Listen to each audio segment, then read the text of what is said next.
Israelis will head to the polls on October 27th to vote in the country's first national election since the deadly Hamas attacks on October 7th, 2023, and for the first time since Israeli Prime Minister Benjamin Netanyahu started wars in Gaza, Lebanon, and Iran.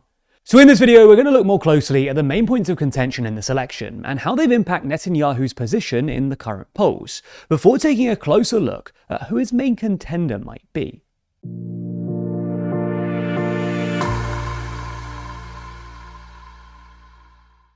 Which flag is better, the Seychelles or Marshall Islands? What about Scotland or South Korea, Trinidad or East Timor? How about a battle of the stars, the EU or USA? Cast your vote in our official flag ranking survey by clicking the link in the description. Before we dive into the main issues of this election, let's take a closer look at how Israeli elections work. First off, Israeli elections are parliamentary. Israel's 120-seat parliament, called the Knesset, is meant to hold elections every 4 years, although few governments have actually lasted a full term.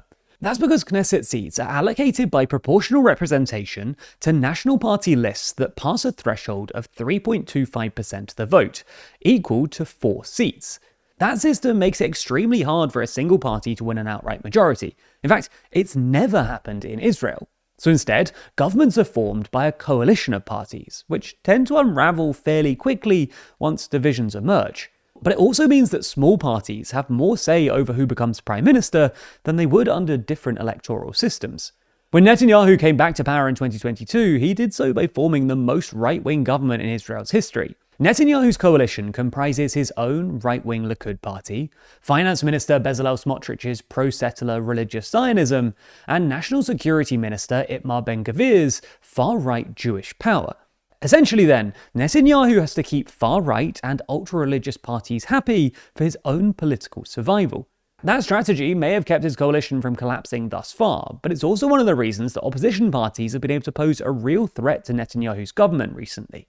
The latest example of this came a few weeks ago, when Israel's parliament passed laws that essentially halted the enlistment of ultra-Orthodox men into the military, a last-ditch effort by Netanyahu's ruling coalition to keep religious parties on side ahead of October's election.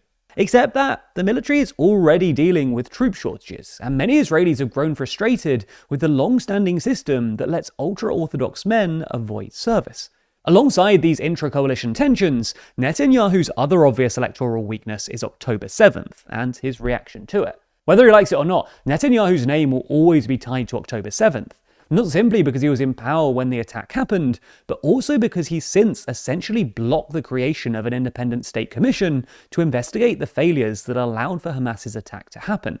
Instead, Netanyahu's government has pinned the blame on the security establishment and proposed a commission whose members would be appointed by politicians, which, unsurprisingly, hasn't sat well with many Israelis. Furthermore, almost 3 years later, despite the army having expanded the war beyond Gaza into southern Lebanon and parts of Syria, and with strikes on Iran and Yemen's Houthi rebels, Israel still isn't in a better position security-wise. So with elections coming in October and Netanyahu's troubles piling up, a few opposition leaders have emerged as real challengers to the current government. The main one we'll discuss today is Gadi Eisenkot. Eisenkot served in the IDF for more than 40 years, before entering politics in 2022, joining the centre-right National Unity Party. He was elected to the Knesset later that year, after Netanyahu returned to power. The Hamas-led attacks of October 7th prompted National Unity to join Netanyahu's emergency government, with Eisenkot taking a seat in Israel's war cabinet. But disagreements over Netanyahu's handling of the war piled up, and Eisenkot eventually left National Unity a year ago, before forming his own party a couple of months later called Yashar, meaning straight or upright. But before Eisenkot formally declared his intentions to succeed Netanyahu as Prime Minister on June 30th, 2026, Netanyahu's main opposition was the centrist Yair Lapid and the right-wing former Prime Minister Naftali Bennett, who had recently announced that they would combine forces to increase their prospects of overtaking Likud at the election. That didn't really go to plan though, and instead, at least for now, Eisenkot seems to be on the right track. Recent opinion polls put Yashar among Israel's leading parties, with some surveys even putting it ahead of Netanyahu's Likud, and suggesting that opposition parties could have enough seats to form a governing coalition. This is why, according to Polymarket at least, Eisenkot is currently the bookies' favourite to become the next Prime Minister. One of Yashar's campaign promises is to restore Israel as a Jewish, democratic, progressive, and liberal state. Those words stand in stark contrast to Netanyahu's, or more so, to his most extreme ministers, who have repeatedly called for the annexation of the West Bank or the ethnic cleansing of Gaza.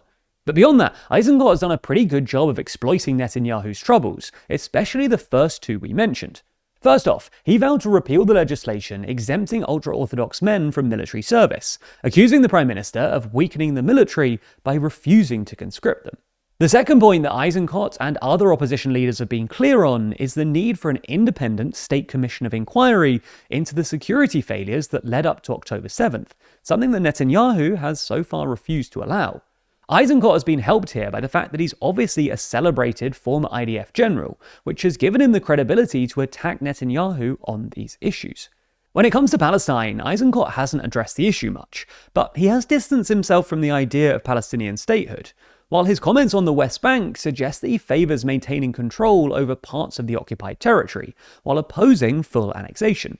Eisenkot is also widely known as the man who pioneered Israel's strategy of disproportionate military responses in Lebanon, when he was the head of the IDF. Despite this, Netanyahu's government has tried to portray Eisenkot's party as one that would potentially favour Arabs. Netanyahu posted a recent AI-generated video showing Eisenkot running through a meadow past the outstretched arms of a young man wearing a t-shirt labelled Israeli Unity, and instead running to embrace Mansour Abbas, the Arab-Israeli lawmaker who heads up an Islamic party. Lots of Israelis obviously considered the video to be abhorrent for several reasons, but it sparked a lot of outrage for one particular reason. The man who tries to embrace Eisenkot before getting ignored bears an undeniable resemblance to Eisenkot's 25-year-old son, who was killed during the recent Gaza war while serving as an army reservist. Now, of course, it's too early to know who's actually going to win all of this, and it's worth stressing that Netanyahu is still very much in the race. What we do know, however, is that the elections are bound to be one of the messiest and most crucial elections in the country's history. Now, this is a huge story, and I can imagine that you felt pretty helpless by the headlines recently.